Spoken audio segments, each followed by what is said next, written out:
All right, and welcome back to the Ghibli Effect. This will be the last episode of this season. I really am not sure if I'm going to be carrying this over to another season with more movies, but if I feel motivated enough, I might just do that. But our next movie is going to be from Up on Poppy Hill, and I forgot to mention this is being recorded. This is also going to be on YouTube, I believe.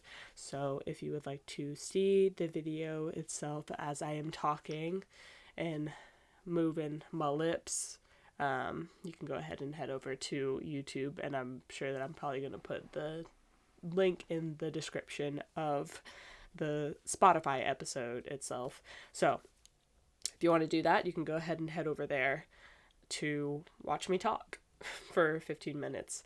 But From Up on Poppy Hill, I would say, is basically also like Ponyo, where it is one of the childhood movies that I remember from way back when. I'm not that old.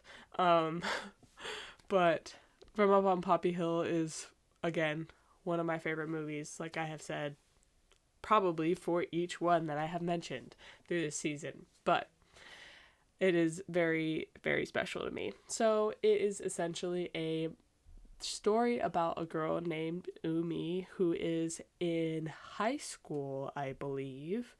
And she has, from my knowledge, two sisters, a little brother, and then they all live in this house, by the way. And I think like two of her aunts, I would say, and her grandmother, while her mom is away in America studying.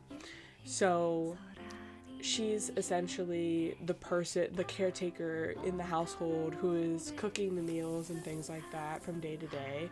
And that's very taxing, I would assume, for a child in high school to also have those responsibilities once you get home.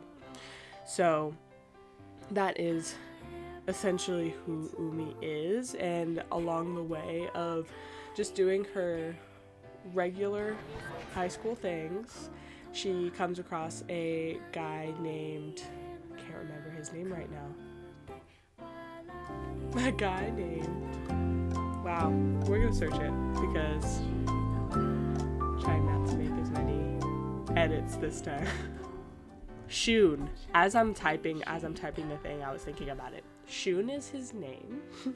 And, she starts to like Shun and things like that. And after a while, they both start to like each other because he is a part of this club. It's like an all boys club. They're all in high school still, but it's like separate from the high school itself. And there's multiple different clubs in this building and things like that. But it's really old and like very unorganized and dusty and stuff like that. So they're in there, and she sometimes started to help him with creating the newspaper that they have that has like different mock tests for entrance exams and things like that. And as they're doing all this, they start to like each other. But along the way, Shun gets to know Umi a bit more and realizes that there's a possibility that their father could be the same father, which is really crazy to know in that age where you're just in high school and you just think that you like this guy when he could be your brother. But that happens, and I don't really want to spoil all of it, but that dilemma comes out, and they kind of have to reevaluate basically like how they see each other, which is gonna be kind of hard since they didn't know this until later on as they actually start kind of developing feelings for each other. Kind of tragic, I would say, especially at that age. Me at that age, I was probably not understanding a lot of things, but that's what was going on. For if you don't want to hear what I'm about to say next, because I'm trying to like give a summary, you can skip a little bit. But they end up realizing that it's not they don't have the same father. That's not what the situation is. It happens to be that there are three men who were in, I don't remember if it's the Korean War or not, but there were three men who were all together in like this same group, I would say.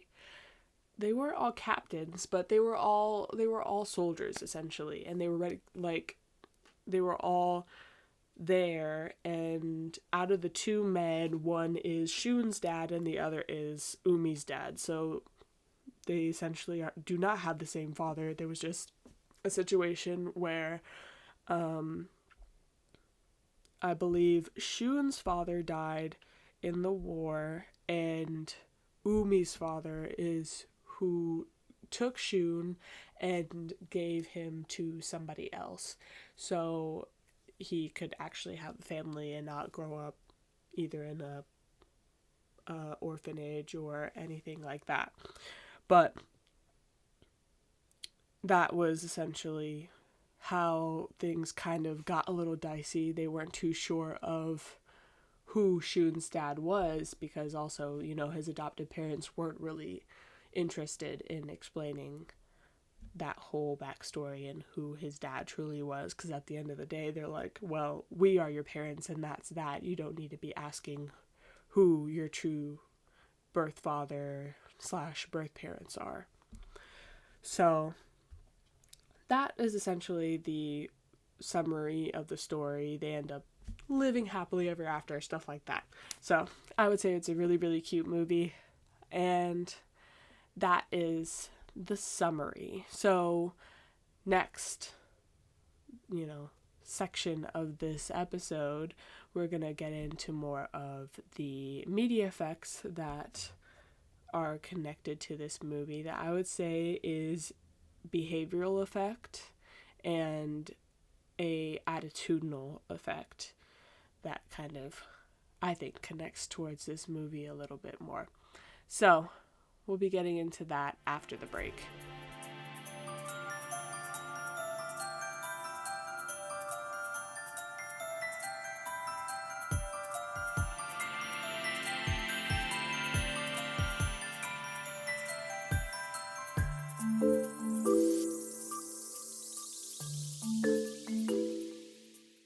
Okay, so one of the effects that I had found in this movie that I think really connects to it is behavioral effect.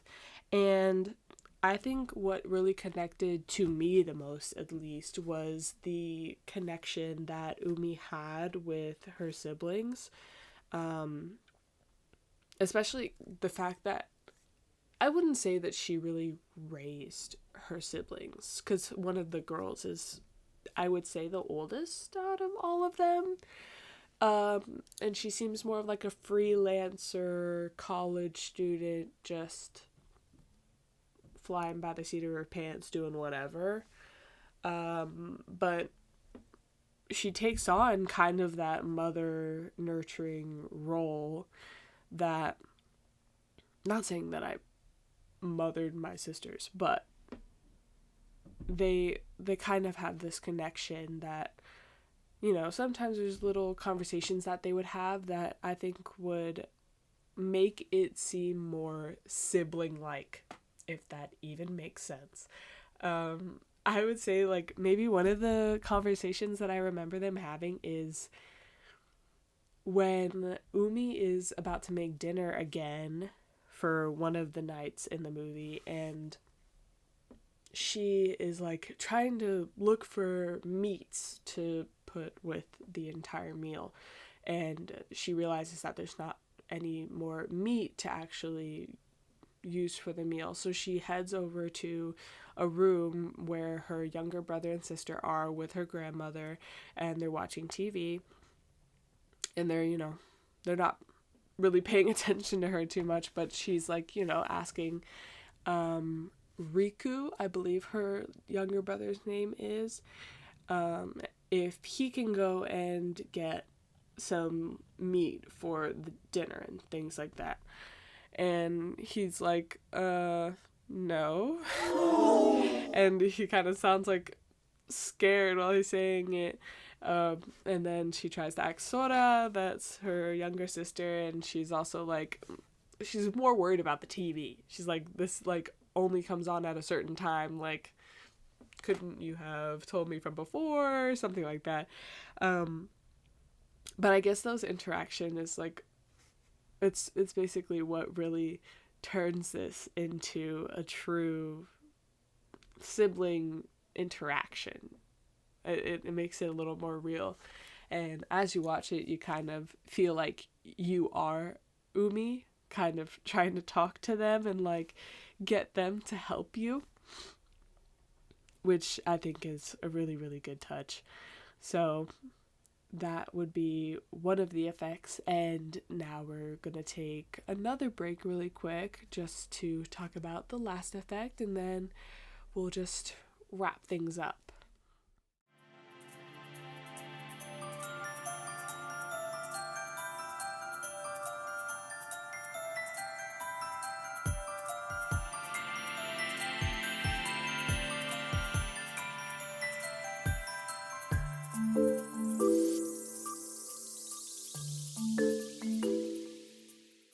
Okay, so for this last effect, I would say is the attitudinal effect that I think really connects to this movie.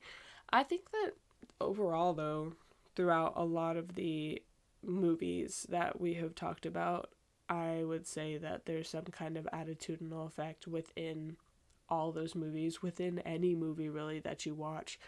You will have some kind of reaction or some kind of feeling towards what the character is doing, what's happening in the movie, anything like that.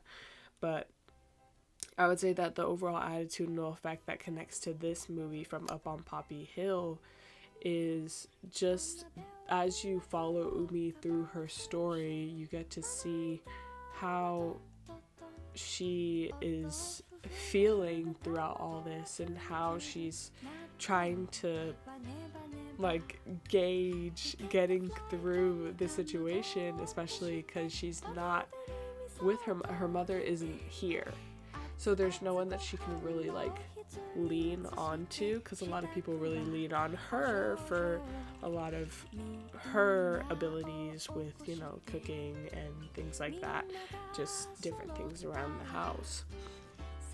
So as you're watching, and especially at that one point in the movie where you realize that there's a possibility that Shun and Umi's father could be the same father, you kind of also feel like taken aback like she does, and you're nervous of what could happen next, and you might also put yourself in her shoes and be like, wow, if I ever went through something like that, what would I do? Because you already have those built up feelings for this person, and all of a sudden you're not allowed to have those feelings anymore.